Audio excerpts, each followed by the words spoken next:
கிறிஸ்துவுக்குள் அன்பான தேவனுடைய பிள்ளைகளே, நமது ஆண்டவராக இயேசு கிறிஸ்துவின் பரிசுத்த நாமத்தில் உங்களை வாழ்த்துகிறேன், ஆசீர்வதிக்கிறேன். தேவனுடைய அன்பின் கரத்தில் உங்களை ஒப்பு கொடுக்கிறேன். பாருங்கள், இன்றைக்கும் நம்முடைய தியானத்திற்கு ஆதாரமாக மத்தேயு எழுதின சுவிசேஷம் 26ஆம் அதிகாரம் 41ஆம் வசனம் சொல்லுகிறது, நீங்கள் சோதனைக்குட்படாதபடிக்கு விழித்திருந்து ஜெபம் பண்ணுங்கள், ஆவி உற்சாகம் உள்ளதுதான், மாம்சமோ பலவீனம் உள்ளது என்றார்.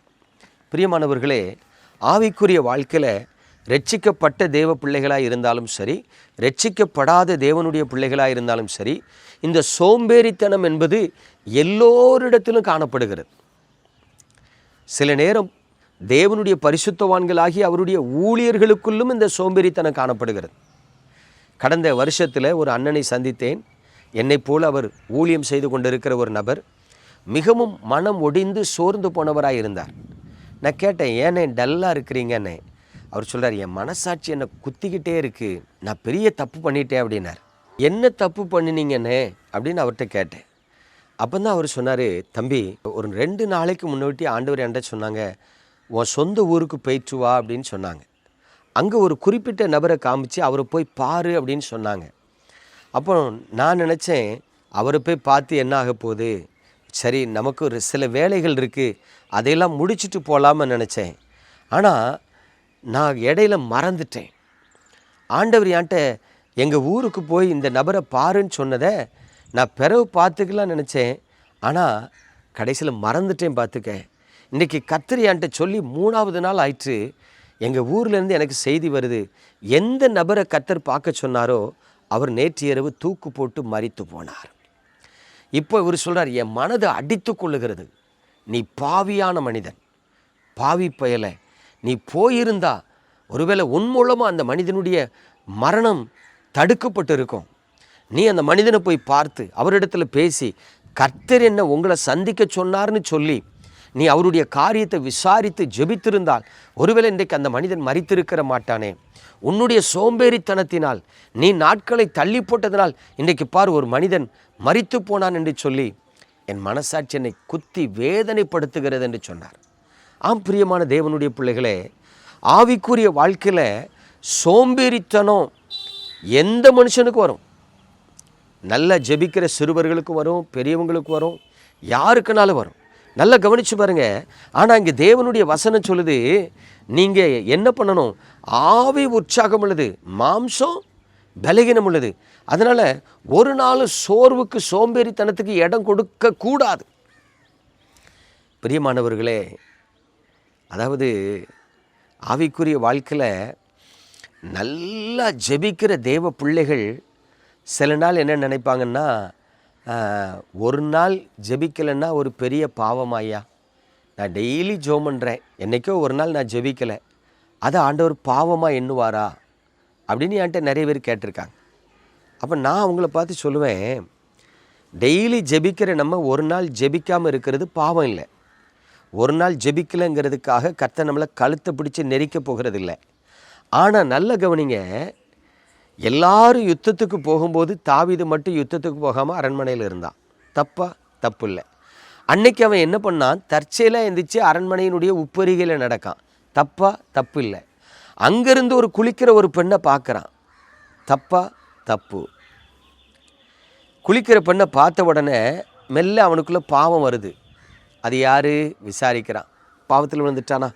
அப்போ நல்ல கவனிப்பாருங்க, டெய்லி ஜெபிக்கிற நம்ம ஒரு நாள் ஜெபிக்காமல் இருக்கிறது தப்பு இல்லை. ஆனால் ஒரு நாள் ஜெபிக்காமல் இருக்கிற அன்னைக்கு நீங்கள் ஒரு சோதனையில் விழுந்துட்டீங்கன்னு வைங்களேன், அது பாவம் தானே. அதனால தான் சோதனைக்குட்படாதபடிக்கு நீங்கள் விழித்திருந்து ஜெபம் பண்ணுங்கள் என்று கர்த்தர் சொல்லுகிறார். ஐயா, நீ படுத்திருக்கிற, நீ வெளியூருக்கு போயிட்டு வந்தா ரொம்ப டயர்டாக இருக்குது, ஒரு அரை மணி நேரம் 1 மணி நேரம் படுத்து ரெஸ்ட் எடுத்துட்டு திரும்பி எழும்பி ஜெபிக்கிறது நல்லது. ஜெபிக்காமல் வேலையை செய்யாதீங்க, ஜெபிக்காமல் உலகத்துக்குள்ளே போகாதீங்க, ஜெபிக்காமல் எந்த காரியத்தையும் செய்யாதீங்க. ஏன்னா ரட்சிக்கப்படாத பாவியை விட ரட்சிக்கப்பட்ட தேவ பிள்ளைகள் வாழ்க்கையில் எப்போ சோம்பேறித்தனமாக இருக்காங்கங்கிறத பார்த்து தான் பிசாசு அவங்கள தட்டுவான். பிசாசு நம்மளை தட்டின பிறகு நம்ம அழுது பிரயோஜனம் இல்லை, வேதனைப்பட்டு பிரயோஜனம் இல்லை, புலம்பி பிரயோஜனம் இல்லை. அப்போ கவனிங்க, இன்றைக்கு கர்த்தர் தம்மை நேசிக்கிற தமது பிள்ளைகளுக்கு ஆலோசனையாக சொல்லுகிறது என்னென்னா, நீங்கள் சோர்ந்து போகாமல் ஜெபிக்கணும், சோர்வுக்கு இடம் கொடுக்காமல் ஜெபிக்கணும். ஒருவேளை ஆவி ஜெபிக்கணுங்கிற உற்சாகம் உள்ளதாக இருக்கும், மாம்சத்தில் பலவீனம் இருக்கும். பலவீனம் இருந்தாலும் நீ ஜெபிக்கணும். இதான் கர்த்தர் நமக்கு கற்றுக் கொடுக்கிறார். என்னை ஆவிக்குரிய வாழ்க்கையில் வழி நடத்தின ஒரு தேவ மனிதன் அடிக்கடி சொல்லுவார், எல்லா சனிக்கிழமையும் 10 to 12 பார்த்தீங்கன்னா ஃபெல்லோஷிப் ப்ரேயர் உண்டு. அப்போ அவர் சொல்லுவார், பாலன் நீ எங்கேயாவது கன்வென்ஷன் போயிட்டு வாரா, நைட்டு 11 மணிக்கு தான் வாரா, பரவாயில்ல 11 மணிக்கு ஃபெல்லோஷிப் வந்துடும்பார். இல்லை நீ கன்வென்ஷன் போயிட்டு 11:30 மணிக்கு தான் ஊருக்கு வாரா, ஆசிரியத்துக்கு வாரா, 11:30 மணிக்கு ஃபெல்லோஷிப் வந்துரு அப்படிம்பார். உனக்கு சில நாட்கள் காய்ச்சலாக இருக்கும், தலைவலியாக இருக்கும், ஃபிசிக்கலாக சில பலவீனம் இருக்கும், ஆனால் ஃபெல்லோஷிப்பில் வந்து படுத்துக்கடை, வீட்டில் படுக்கக்கூடாதும்பார். நான் யோசிப்பேன், என்னடா அந்த அண்ணன் ஃபெல்லோஷிப் நடத்துகிற அண்ணன் என்ன செஞ்சாலும் ஜபரைக்கு வந்துருன்னு சொல்கிறாரே அப்படின்னு யோசித்துருக்கேன். ஆனால் கர்த்தருடைய கிருபையில் நான் கீழ்ப்படிஞ்சேன். சில நாள் பயங்கர ஹெட்டேக் இருக்கும், தலைவலி இருக்கும். அந்த தலைவலியோடு ஃபெல்லோஷிப்பில் போய் உட்காந்துருப்பேன். ஆனால் ஒரு 1/2 மணி நேரம் கழித்து பார்த்தீங்கன்னா ஒரு அபிஷேகம் இறங்கும். அவங்க எல்லாம் கூடி ஜெபம் பண்ணுவாங்க, நான் ஒரு ஓரமாக தான் உட்காந்துருப்பேன். அபிஷேகம் இறங்குங்கும், கட்டுகள் உடையும், தலைவலிலாம் எங்கே போகும்னு தெரியாது. ஆவியில் பலனடைஞ்சு நான் வைராக்கியமாக ஜெபம் பண்ணியிருக்கேன்.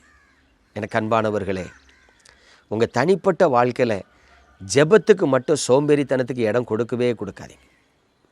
நீங்கள் ஜெபிக்கிறதுக்கு மட்டும் சோம்பேறிப்பட்டு ஜெபிக்காமல் விட்டுட்டீங்கன்னா உங்களுக்குன்னு வைத்திருக்கிற நன்மையை ஒருவேளை இழந்துருவீங்க, ஆசீர்வாதத்தை இழந்துருவீங்க, சில நேரம் பாவத்துக்குள்ளே விழுந்துருவீங்க.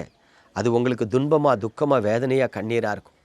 இயேசு கிறிஸ்துவின் நாமத்தில் உங்களுக்கு ஒரு ஆலோசனை சொல்கிறேன், சோர்ந்து போகாமல் ஜெபம் பண்ணுங்க, எப்பொழுதும் ஜெபம் பண்ணுங்க, விழித்திருந்து ஜெபம் பண்ணுங்க, படுத்து கிடந்தனாலும் ஜெபம் பண்ணுங்க. அது உங்களுக்கு ஆசீர்வாதமாக இருக்கும், அது உங்களுக்கு நன்மையை கொண்டு வரும், அது உங்களை தீமையில் விழாதபடிக்கு பாதுகாக்கும். நம்ம ஜெபிப்போமா?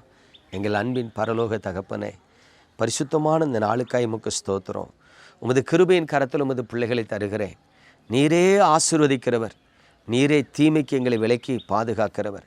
இப்பொழுதும் உங்கள் பலத்த கரத்தில் உமது பிள்ளைகளை தருகிறேன். நல்ல ஒரு ஜெப ஆவியை ஊற்றுங்கப்பா. ஜெப ஆவி ஊற்றுமையா, ஜெபிக்கணும் ஜெபிக்கணுமே.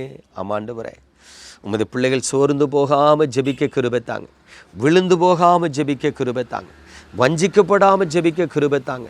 உங்கள் முகத்தை அவர்கள் மீது பிரகாசிக்க பண்ணி கண்மணி போல பாதுகாத்து நடத்துங்க. உங்களுடைய ஊழியக்காரன் நான் ஜெபிக்கிறேன்.